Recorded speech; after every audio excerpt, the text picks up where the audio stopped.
Hi everyone, it's me, Alna. Let me know if you're here, all right? And I'll go check and see if I'm live right now. All right, let me check.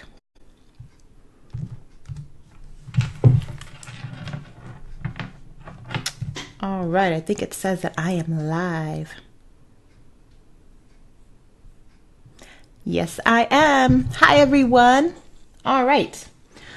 So for tonight's discussion, we're going to talk about overcoming your fear when you start pitching. Now, I know there's a lot of new freelance writers out there.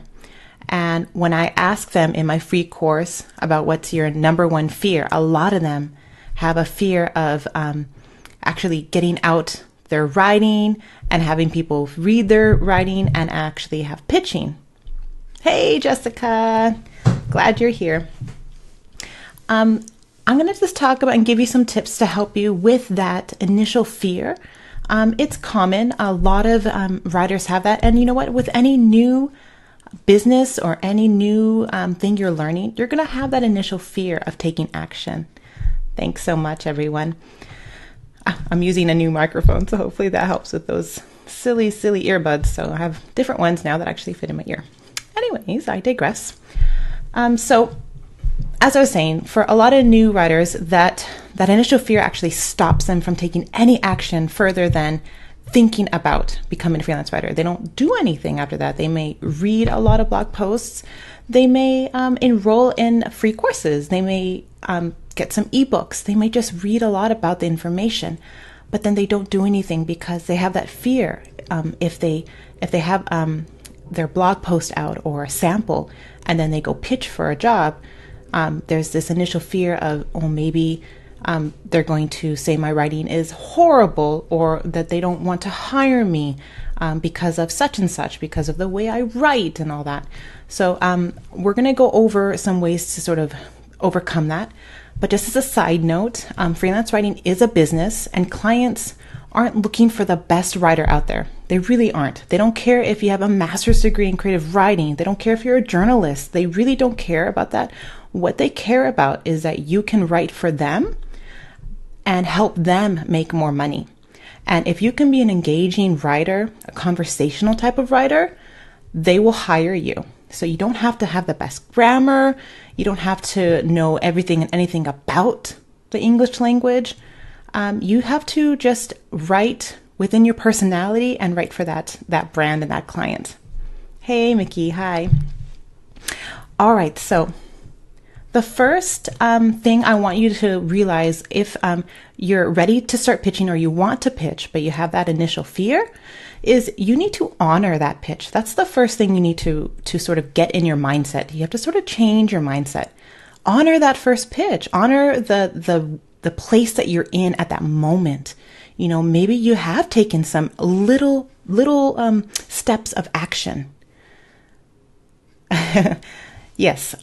So maybe you signed up to my free course, and that you're taking all the lessons, and maybe you decided to write a sample.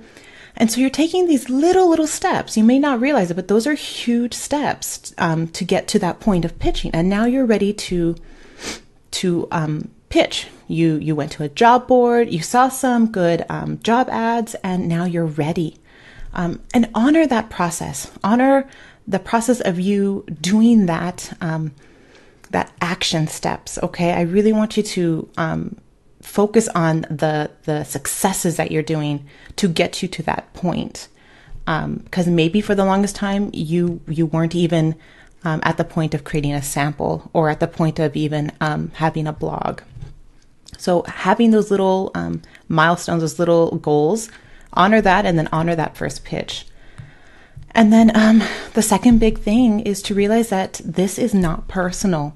It's hard. I mean, when I first started freelance writing, I think it was like 2 months in, I started on my blog. I was learning about freelance writing from other writers, and I started pitching a little bit. And this one person, who I guess was a journalist or someone, I don't know, really knocked down my confidence. They blatantly told me that my writing sucked, that I was a junk food type of writer, And that really hurt me. I mean, I was just starting freelance writing. I knew that I didn't have a journalist background. My background's in psychology. So that really affected me. And I really had to sit down and overcome that and not take it personally. And that took a little bit of a challenge, to get over that mindset. But once I did, I mean, that was it. I was forever thinking that this is a business. Hey, thanks, Jessica. Yes. Yeah. Give yourself some grace for sure, right? So, so realize that, I get a lot of emails from potential writers, and I have two different types of people that enroll in my free course, and they either want to do more creative types of writing, and then there's those that want to make this a business. And I find that those that know that this is a business seem to do better. They're more successful. Now, I'm not to say that you can make a living as an author, doing maybe some creative writing for the art niche or things like that. I'm not saying that you can't. It's not in my experience. It's not what I know. So what I know is writing for small businesses, and I know that's highly profitable. And it's a business, right? A business hires you to perform a service, and they pay you for that. So think of your writing in that sense, and it will hopefully help you overcome that initial fear of pitching. I mean, they're gonna get that pitch, and they're probably gonna receive maybe hundreds of other pitches. So it's a business for them, and they're trying to find the right writer for them. The next thing you want to start thinking about when you are ready to pitch is to start building a metric behind that. And what I mean is you need to set up little goals when you're doing your pitching.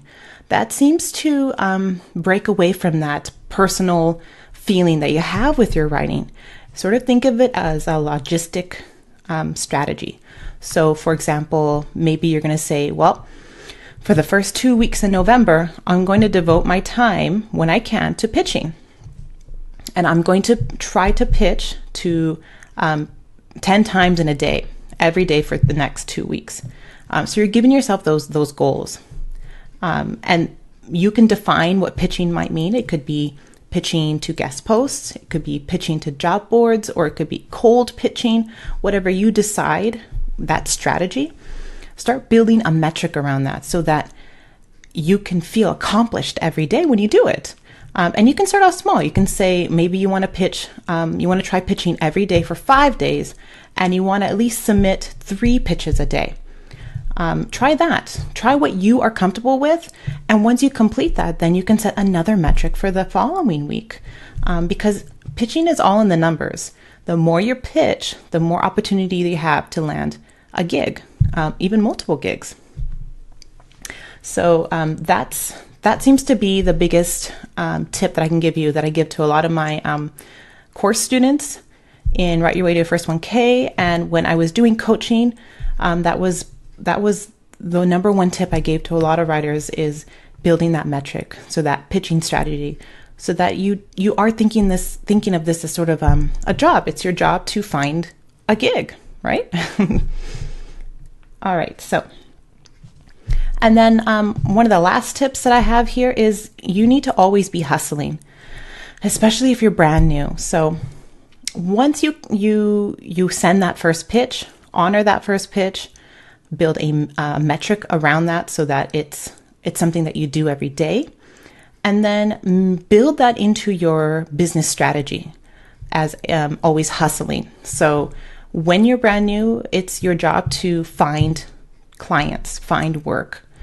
Eventually, work will find you, and that you don't have to hustle as much. I've been doing this for 3 years, and I don't use job boards anymore. I don't actively pitch.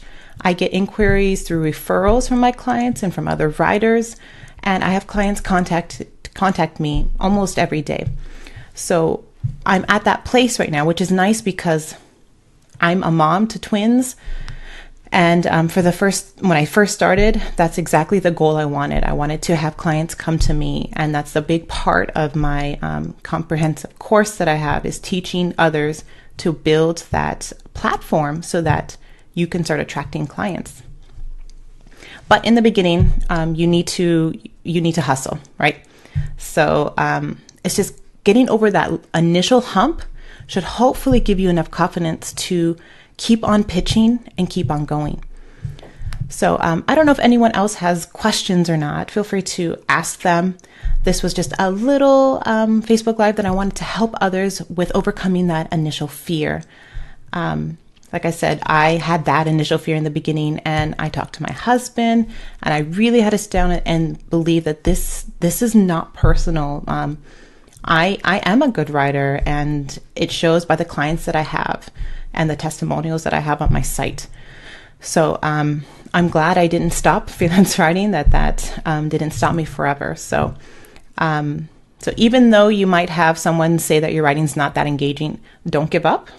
Keep on writing. There's going to be clients that are for you, right? So, all right, everyone, that's basically it. I just wanted to do a quick video. Post your questions after the video if you want. Let me know if you want me to talk about any other kind of things. I have some time now. So, all right, talk to you guys later. Bye.